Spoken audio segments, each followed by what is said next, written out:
여러분 안녕하세요, 젠지녀입니다. 오늘은 일본에서 신의 직장이라고도 불리우는 상사에 대해 알아볼까 합니다. 저도 일하면서 상사 이야기를 정말 많이 듣는데요. 실제로 제 직장에서 일하다가 상사로 전직하신 분도 많으시고 그만큼 대우도 엄청 좋은 곳이 상사입니다. 자, 그럼 본격적으로 상사에 대해 알아보겠습니다. 자, 먼저 상사란 도대체 무엇인가? 상사, 일본어로는 쇼샤라고 합니다. 흔히 회사 이름 뒤에 무슨 쇼지, 무슨 부상이 붙는 게 상사입니다. 예를 들면은 미쯔비시 쇼지 아니면은 미쯔이 부상이 붙는 게 상사라고 할 수 있겠죠. 이 상사의 역할은 물건 혹은 자원을 상류에서 하류로 혹은 A에서 B로 옮겨주는 역할을 하는 게 상사입니다. 자, 예를 한번 들어볼게요. 자동차를 예를 한번 들어봅시다. 자동차를 만들려면 무엇이 필요하죠? 철판이 필요하겠죠. 일단 자동차 셰시를 만들려면. 그럼 이 철판을 자동차 회사에서 필요로 할 때 그때 상사한테 부탁합니다. 예를 들면 우리 회사에서 철판이 몇 톤 정도 필요하다.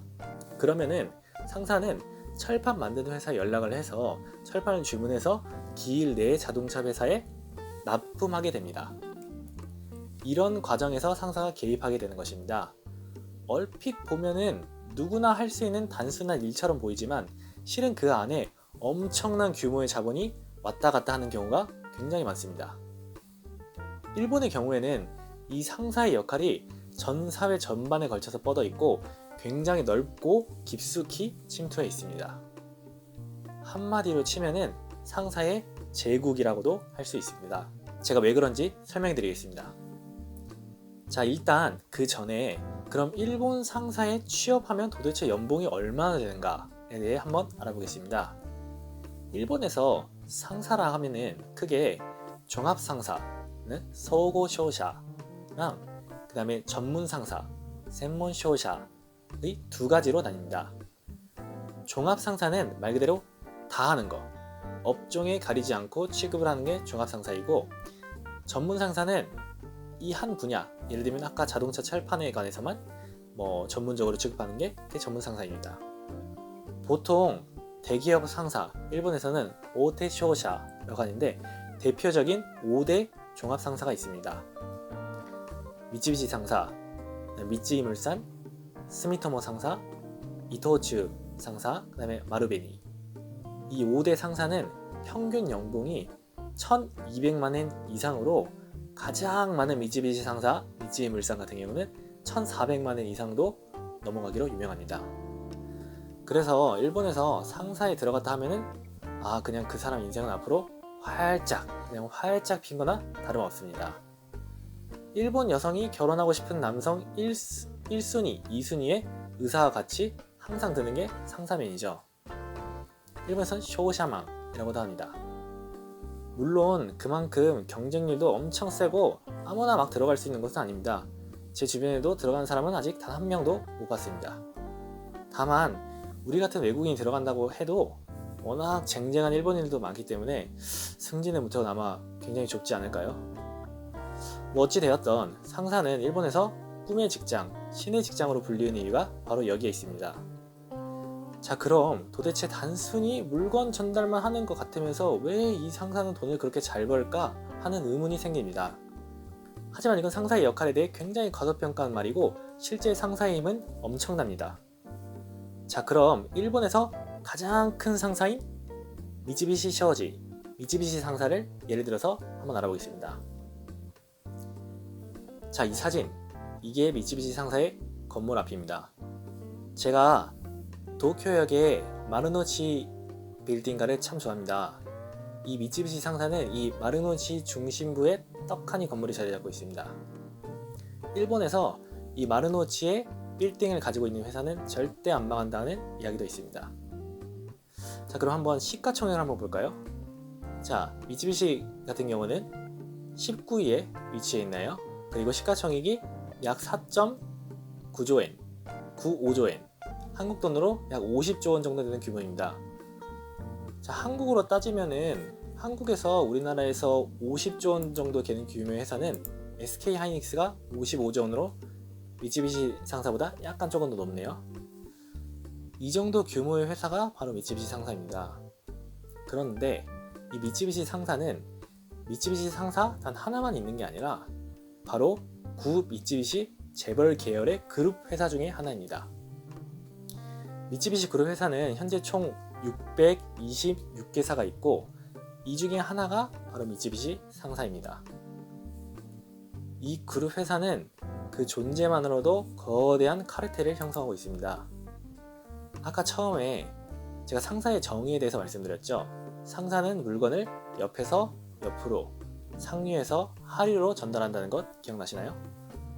그런데 이 미쓰비시 상사는 거의 모든 업종에 침투하고 있습니다. 자, 그러면은 미쓰비시 상사가 취급하는 업종들을 한번 볼까요? 자, 그럼 위에서부터 한번 살펴볼게요.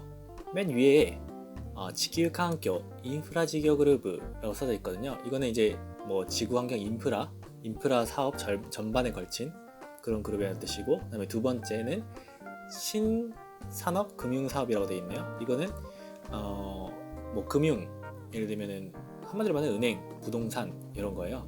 그다음에 세 번째 에너지 사업. 이거는 이제 뭐 에너지 말 그대로 에너지 전반된 뭐 석유 같은 것도 될 수 있고, 뭐 석탄 같은 것도 될 수 있고, 광물 자원 같은 것도 될 수 있고, 그다음에 에너지 발전소를 건설한다든지 그런 것도 포함되겠죠.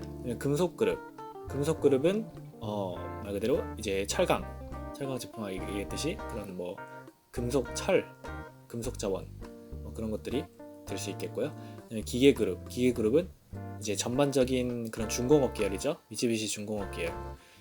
뭐 상선도 될 수 있고, 자동차. 그다음에 여기 이스즈 지교 본부도 있네요. 자, 그다음에 여섯 번째는 화학품 그룹이에요. 화학품 그룹은 뭐 화학품, 예를 들면 미쓰비시 케미칼이라고 화학품 전문적으로 만드는 회사인데 그 회사랑 연계가 되어 있는 것 같아요. 그래서 뭐 석유 화학품도 있고, 기초 화학품도 있고, 그리고 심지어는 여러분 시세이도라고 들어보셨죠? 시세이도라고 화장품 회사 있는데 그 화장품 회사도 미쓰비시 소유예요. 그래서 전반적인 그런 화학품에 걸친 것. 마지막 생활산업 그룹. 생활산업은 간단히 말해서 우리 삶에 있어서 필요한 생필품들을 공급하는 생활산업이에요. 나중에 나오지만은 미쓰비시, 예를 들면은 편의점 있잖아요. 편의점 중에 로손이라고 들어보셨죠? 로손도 미쓰비시 그룹 거예요. 미쓰비시 상사 거예요. 그 다음에 뭐 대형 쇼핑몰 같은 것도 미쓰비시 상사 거고, 그러니까 이런 이제 그런 그 소매업이라고 그러죠. 소매업을 통해서 미쓰비시의 물건들을 파는 거예요.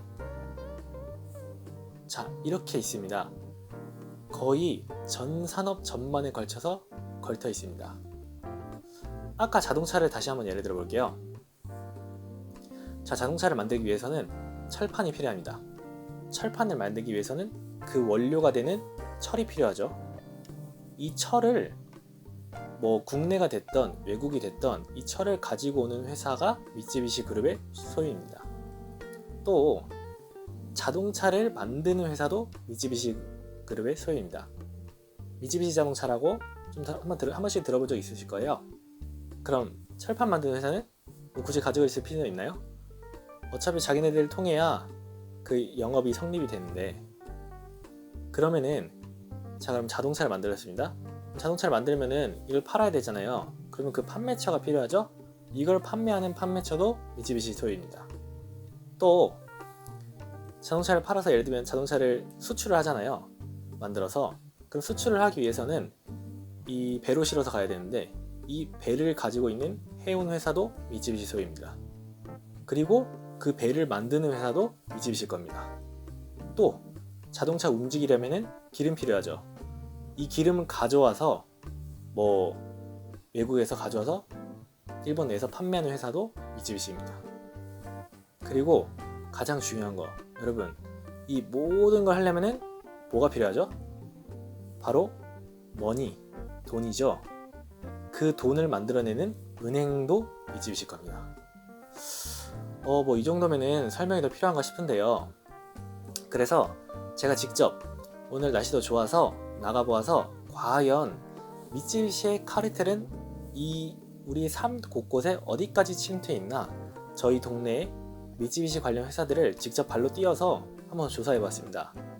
이거는 제가 2편에서 다루도록 할 테니 2편도 이어서 꼭 봐주세요.